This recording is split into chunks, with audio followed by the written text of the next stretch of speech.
Amigos de Cara y Sello, entramos a la última parte del programa. Tenemos lamentablemente algunos problemas para comunicarnos con el ex vicepresidente ecuatoriano Alberto Daji, que nos tiene información valiosa sobre la relación entre Julian Assange y el expresidente Correa. Incluso hay un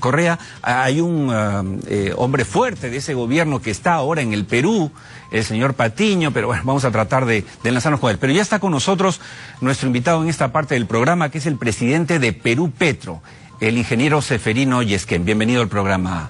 Buenas noches, Oscar. Gracias por la invitación. Vamos directo al punto. Para que el público se ubique, en 1982 el Perú producía alrededor de 200.000 barriles diarios de petróleo.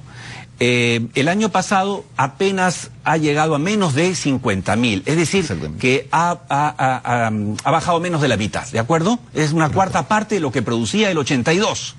Ok, pero usted, y de esto supimos hace poco y por eso lo hemos invitado, plantea audazmente como presidente de Petroperú la meta que en 5 años, el 23, Perú llegue a exportar o producir 100.000 barriles. ¿Cuál es el secreto? ¿Cómo hacerlo? Gracias, Oscar. En realidad, el Perú tiene potencial para petróleo, lo tenemos ya probado en diferentes regiones del país. Sí, como bien dices, la producción de petróleo ha venido declinando constantemente desde hace más de 30 años. ¿Sí? Esto ha traído algo que es peligroso, Oscar, que es la dependencia de las importaciones de petróleo. ¿Sí? Esto no fuera un problema grave si es que no tuviéramos el petróleo acá. Tenemos petróleo acá. Tenemos una tradición petrolera desde hace más de 100 años que venimos explotando Talara y la selva que la venimos explotando hace más de 50 años. Producto de muchas cosas que pretendemos mejorar es que esta declinación se ha dado. Aparte de que hay algo que hay que saberlo, Oscar, que es que los campos de petróleo, igual que la vida misma, sufren un proceso de declinación, sufren un proceso de envejecimiento. Pero eso requiere superar retos que te dan el envejecimiento de los campos. Por una parte, la aplicación de procesos tecnológicos y también de procesos legales que permitan prolongar la vida de estos campos, ¿sí? Para que sean productivos más años de una manera económica. Entonces, esta producción de petróleo que ha venido declinando, nosotros creemos que la podemos llevar en los próximos 5 años a 100.000 barriles por día. ¿Por qué? Fundamentalmente porque tenemos unos campos, Oscar, que han sido descubiertos hace más de 10 años, que recién están empezando a desarrollarse en la selva peruana. Hay 2 lotes que son muy importantes, Oscar, y lo venimos diciendo constantemente, el lote 67 y el lote 64. De ambos lotes, yo estoy seguro, como ingeniero de petróleo y de mi experiencia de haber hecho cosas en Petrobras, de que esos 2 lotes nos van a permitir llegar a los 100.000 barriles en 2023. Entonces, ¿qué falta? Porque lo que usted dijo, para complementar, el Perú actualmente, como es deficitario de combustible, gasta alrededor de 5.000 millones de dólares. 5.000 millones de dólares, sí. Más de 15.000 millones de soles anualmente, comprando ese combustible que tenemos bajo tierra y que no producimos, ¿no es cierto? Entonces, ¿cuál es el plan? O sea, está clara su meta, señor Yesquén, y claro, todo peruano bien nacido pues tendría que empujar y estar feliz con esa posibilidad.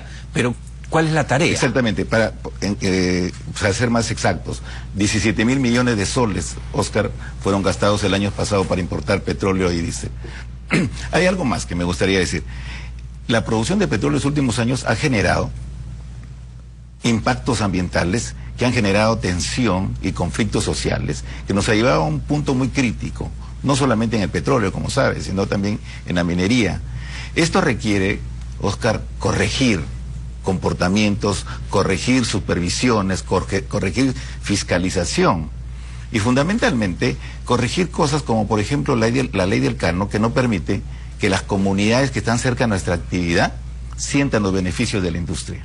¿Sí? Entonces, por una parte, hay que empezar a cerrar esas brechas. La otra cosa que me gustaría decir, Oscar, es que en los últimos años hemos perdido competitividad frente a los países de la región, frente a México, Argentina. En el último... Eso le iba a preguntar. Colombia está creciendo. O sea, Bolivia produce más barriles que nosotros. Estamos mal realmente. Sí, correctamente. Mal. Mira, Oscar, solamente le superamos en competitividad a Venezuela, a Bolivia y a Ecuador. Pero hemos perdido competitividad respecto a los actores principales: Colombia, México, Argentina y Brasil. ¿sí? México, incluso, que era absolutamente nacionalista, abrió sus fronteras para la inversión petrolera. Exactamente. Entonces, y nosotros seguimos con el modelo del siglo pasado. Estos hechos, estas razones, Oscar, hacen ver que es necesario, por una parte, actualizar la política pública. O sea, la disminución de producción, el incremento de la importación, el gasto en la importación, la generación de conflictos socioambientales y la pérdida de competitividad son suficientes razones, Oscar, para cambiar la política pública. Yo creo que todos los países que tienen recursos tienen que ir actualizando la política pública. En los últimos años hemos visto, Oscar, todos, digamos, muy preocupados, cómo el precio del petróleo se derrumbó. Pero ahí justamente está la capacidad de los gobiernos de reaccionar rápidamente ante ese nuevo modelo de negocios para generar una política pública que tenga en cuenta la baja producción como la tenemos acá, la madurez de los campos, la pérdida de competitividad y la generación de conflictos socioambientales. Entonces tiene que haber una nueva política que arregle esos puntos. Y esta nueva, la ley orgánica, hay un proyecto de modernización de la ley. ¿En qué está, ingeniero Yesquén? ¿En qué está? Porque yo he escuchado hablar de la ley ya hace como 8 meses, pero en los últimos 8 meses, sí, que incluso después el propio Ministerio de Economía observó la ley. En vez de apoyarla, la regresaron. ¿En qué está? ¿Dónde está esa ley, esa nueva ley de hidrocarburos que podría ponernos competitivos nuevamente? Hubieron muchas observaciones de varios ministerios, ¿sí?, incluido Economía, Ambiente, Cultura, que se han incorporado a este nuevo proyecto de ley. El ministro de Energía y el viceministro de Hidrocarburos ya, digamos, incluyeron en esta propuesta todas esas observaciones y ha sido llevada a la Comisión de Energía y Minas. En las próximas semanas van a haber presentaciones en la Comisión de Energía. Nosotros tenemos la presentación el día 29, con la finalidad de ver qué cosa más habría que incluir. Pero yo creo que es necesario ya prontamente el debate en el Congreso para aprobar esta ley. Ahora, ¿sí?, esta ley entonces daría el impulso que es necesario. Hay una discusión que tiene que ver un poco con un tema ideológico. Hay gente que se opone, por ejemplo, al tema de hacer flexibles las regalías, ¿no? Pensando que el mantener regalías altas, ¿no?, defienden los intereses nacionales, cuando realmente lo que ha pasado es que nos ha quitado competitividad. ¿Cómo están haciendo los otros países? ¿Cómo está haciendo Colombia para crecer como ha crecido en petróleo? Mira, no solamente en cuestión de regalías, Argentina, y es un ejemplo que siempre pongo, ¿no?, el precio del gas es muy diferente al precio del mercado. No hay otra forma de activar proyectos de gas, de shale gas en Argentina, más que poniendo un precio por encima del mercado. En el Perú el tema de regalías ha sido altamente discutido y no bien entendido, ¿sí? Nosotros hemos hecho una propuesta como Perú Petro, elevada al Ministerio de Energía y luego al Ministerio de Economía, para uno de los lotes en Talara se pueda acoger a un incentivo de reducción de regalías que se determinó en Perú Petro hace un par de años, mostrando el beneficio que trae esto, Oscar, de reducir el porcentaje de regalía. Por una parte, primero, genera inversión. Yo creo que en cualquier parte del mundo, Oscar, el incentivo a la inversión tiene que venir por el régimen fiscal. Una vez que tú adecuas las regalías, aparece la inversión, y con la inversión aparece una mayor producción.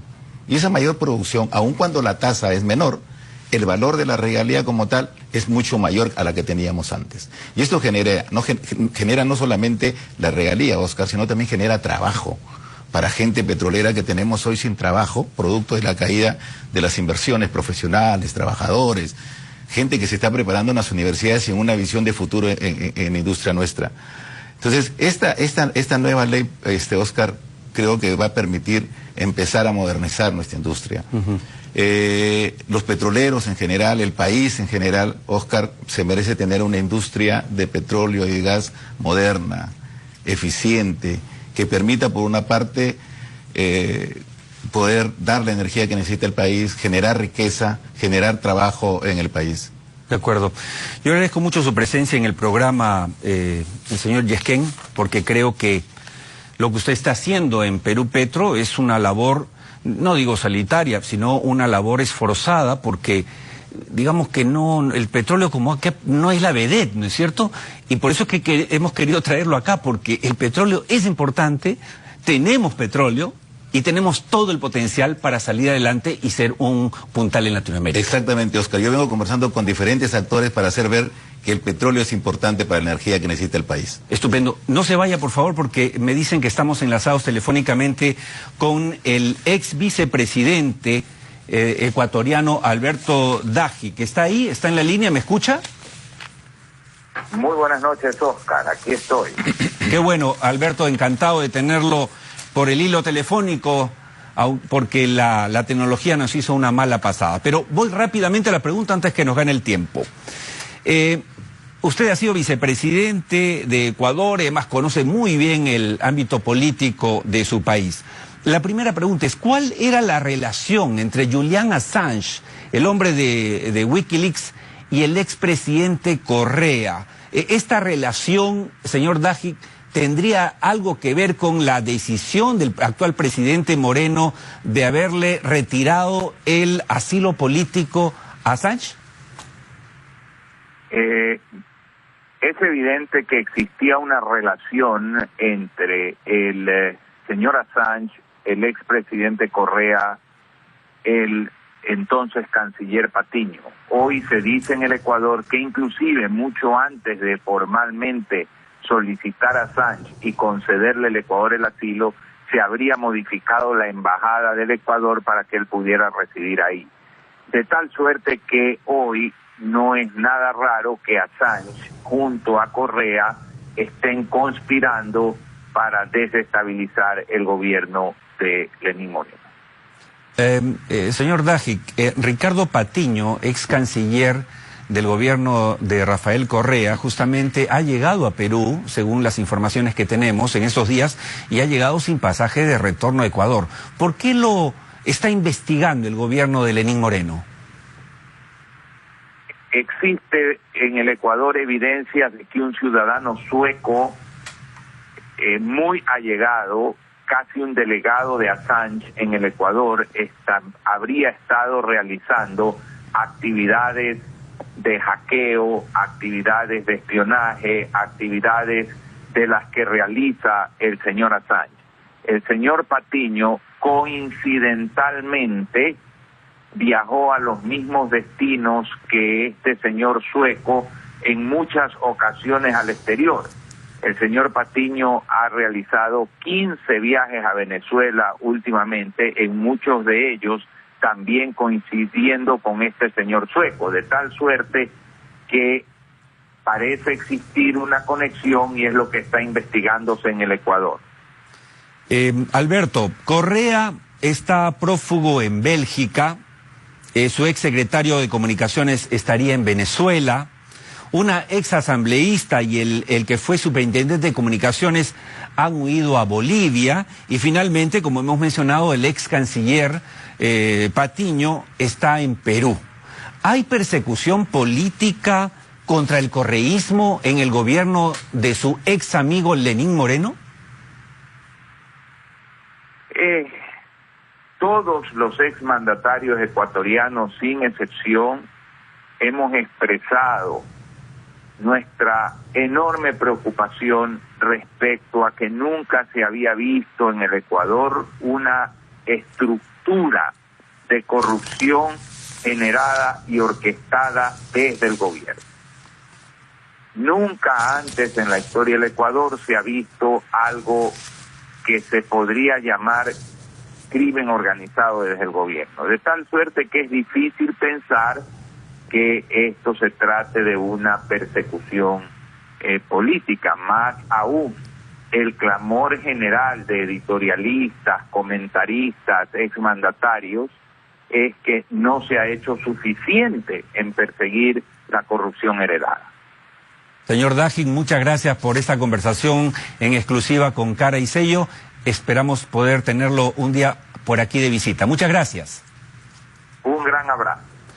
Bien, amigos, nos despedimos con la frase de Michael Porter para reflexionar. La esencia de la estrategia, dice Porter, es saber qué no hacer. Muy interesante. Muchas gracias por habernos acompañado hoy. Gracias nuevamente al presidente de Perú, Petro, que se ha quedado con nosotros. Y suerte. Gracias, mi hermano. Nos vamos entonces hasta la próxima semana a las 7 de la noche aquí por ATV+. Muchas gracias.